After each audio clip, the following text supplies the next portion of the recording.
the winner and still champion of the world,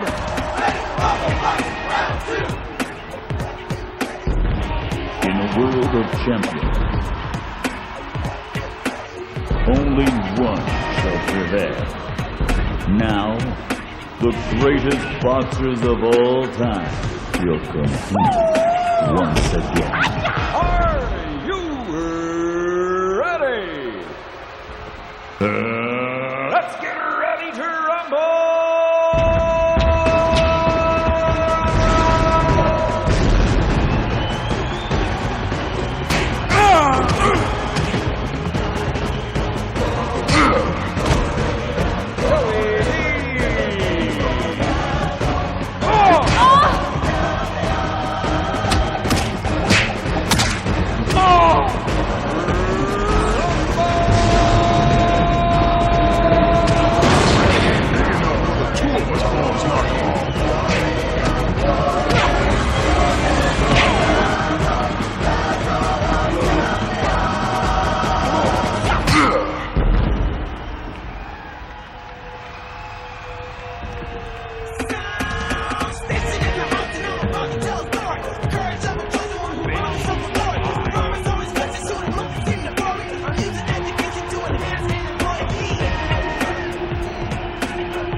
Hi, welcome back to part 4 for the final issue and series of PlayStation Underground series.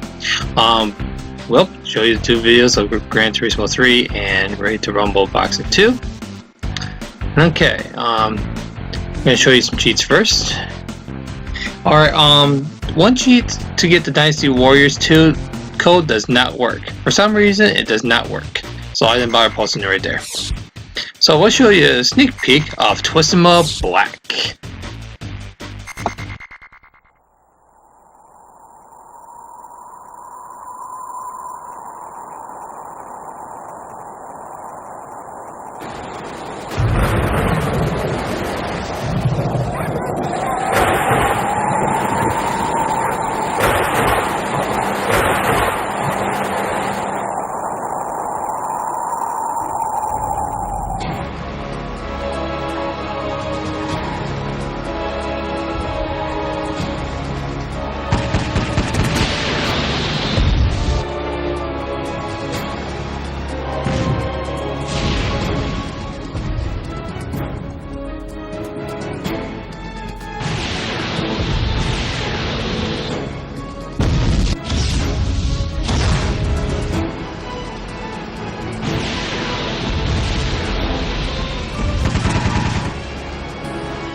There you go. That's it. That's it for that one. Now we go to the next section, which I'll show you 2 cheats to on your memory card. Tech Dead Tournament, and the other Wild Racing, which I never play. So there you go. Anyway, okay, since we're done here, now we're going to the movies, which is behind the scenes and stuff like that. So we'll start with Star Wars Starfire.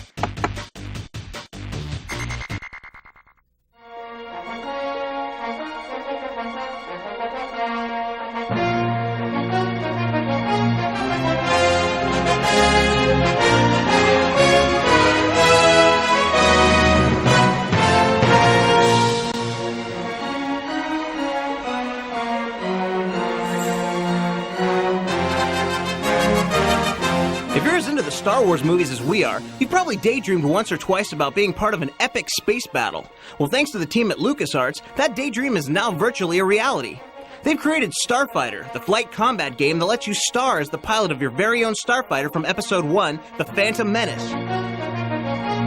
But don't forget to strap yourself in. Starfighter is being powered by the PlayStation 2 and an incredible storyline. Just a blockade, there's a full-scale invasion going on. We start off a little bit before Episode 1, Phantom Menace starts. And we kind of follow a parallel storyline that's behind the scenes, kind of. The story is about three characters, Reese, Vanna, and Nim. These are three characters who don't know each other. Reese is a Naboo fighter pilot who's training. Nim is a pirate. And Vanna is a mercenary out for hire. And these are characters who, if they know each other, it's only loosely, and in fact, Nim and Vanna are kind of semi-enemies. Think you can flank the Vanna Sage? Yeah.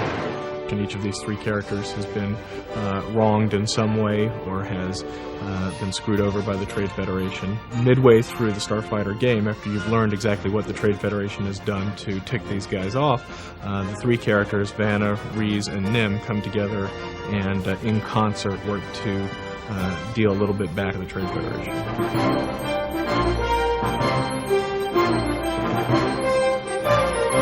What makes a video game great, besides awesome visuals, are fascinating characters and well-thought-out storylines. Starfighter not only has both, but it goes one step further and intertwines the stories of these three main characters. We're approaching a training minefield. They'll give you a chance to familiarize yourself with your targeting system. And you follow this one pilot, Reese Dallos, kind of through his training, and then his royal escort, and then he kind of gets split off from the events of the movie onto his own storyline. And I think at that point the player is sort of wondering, what are these three characters and what do they have to do with each other? And that's one of the things that we tell through the structure of the game is as a play they start to go, oh, okay, now I see how these two characters are related. I see how they're going to come together and they're going to work together towards the ultimate goals. Well, Nim, my know-it-all co-pilot is just taking out the landing platform first. The player starts out playing a number of missions from each character in turn, and then when the characters join forces, we start just beating them, right and left with new characters, and play this character and go back to this character, and that allows us to tell the story from a bunch of different points of view. The LucasArts team is no stranger to designing ships for space, and most of the ones in Starfighter are based on designs from the movie. The challenge they had to come up with was a vehicle for Nim and the other pirates. We needed to come up with a whole new line of vehicles that were around the pirates. We wanted them to have a very distinctive look, a cohesive look. And what we came up with is something that looks like 60s hot rods, with cool paint jobs, but then there's Bondo on the side, and there's big giant engines on them. They really are like painting your own car, big flames on the side. They all have their unique look for the character, all kind of metal and over the top, and you can tell that it looks like they all painted their own vehicle. As in any flight combat game, control is critical, and no one knows that better than this creative team. With Starfighter, their mission was to find a way to help those who might find themselves flying upside down, or worse.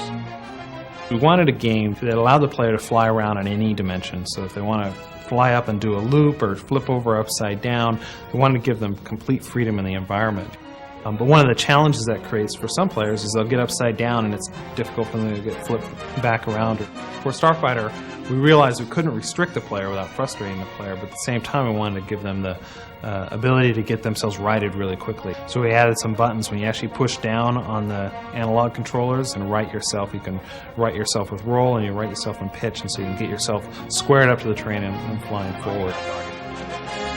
Starfighter is the first PlayStation 2 game from LucasArts. We were interested in knowing what it was like to work with this powerful platform. We were able to throw just enormous amounts of texture and geometry at the screen. And when you look out in these environments, it just seemed to go on forever.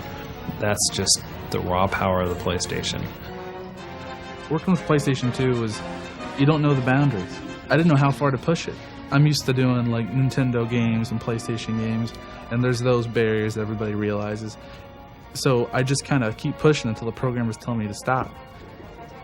And the philosophy on the Starfighter team is essentially this. The programming team is at the service of the art and level design team. I like to think of it as, we build picture frames. Ultimately, the art team and the level design team makes the picture, and that's the important thing. How about this size texture? What about this geometry count? Can we have particle systems, and what kind of effects can we have? And it almost seemed limitless. In the past, you really had to worry about the number of particles you had in a particle system. These days, I mean, you can put a lot of particles up there and not really worry too much about slowing the game down. In fact, that's kind of a danger, of course. I mean, you want to make sure that you're not just saying, oh, well, I can draw a million particles, why don't I? I mean, it all has to be in service of the gameplay, and it all has to be done in a context that it makes sense. And so what that really implies is we need to do everything we can to take all this tremendous power that we've got with the PlayStation 2 and put it into the hands of the artists, put it into the hands of the level designers, expose that stuff in a generic and flexible way. And you know, we suspected that if we did that well, we'd be surprised. And, were we ever? Man all defenses, prep the transport for evac. Hostile! Affirmative. Hostiles approaching from orbit. We've got landers, 12 o'clock high. We have a pirate base mission, Janim Pirate Base, which is inside of a double impact crater. And this base is kind of snugged up against the walls, and you have ships down there and docking facilities. And the Trade Federation comes in, and they are trying to get back some stolen technology, and they raid NIM's base in the middle of the night. And in just comes massive amounts of Trade Federation forces. It's very clear very quickly that, of course, the pirate base is not going to survive, and at that point it becomes an extremely hectic, frantic scramble to get people out of that base as quickly as possible. It's dark, you see lit up buildings, you see lights. All of a sudden the turrets start going crazy and things are coming in from space, and it's black up there, and all you see is shadows of big landers coming down. They're kind of blocking out the stars, and you see tracers going across the sky. I mean, it looks like a war zone, and you've got people yelling and screaming. I think the whole experience is extremely immersive for me. Scratch that, sir. Got him on my sensors. Help him out. Dim, I'm sending you the target. Get this guy.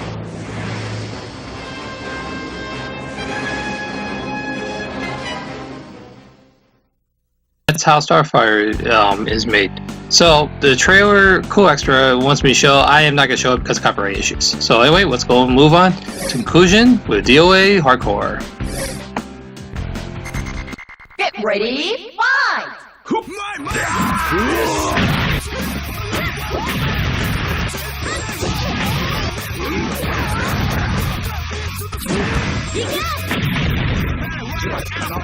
From the producers of the Japanese PlayStation 2 game Dead or Alive 2 comes the all-new, all-American version DOA 2 Hardcore. It's got fearless fighters, way cool control, and scads of incredible women. Hey, keep your pants on, fellas, because it's time to hear from the game director, Tom Itagaki, on what makes this fighting game so sweet. There are three things that make a fighting game great. First of all, we focus on the motion of the game. Secondly, we work on the playability or control. And thirdly, we think about what will feel the best when we play. The visual and sound are secondary. It doesn't matter how good it looks or how good it sounds if you don't have those three things: motion, control, and the good feeling. What I mean by motion is that it is not just the attacks, but is the entire movement of the character, from standing position to fighting. The stance of the character is quite important. No matter how good of an attack this particular character might have, if his stance does not look cool, you aren't getting the full benefit of the motion. Of course, the standing is one thing, but the attacks do need to look good. And when you get hit, you need to look like you're in pain. That relates to the good feeling that you get as a player.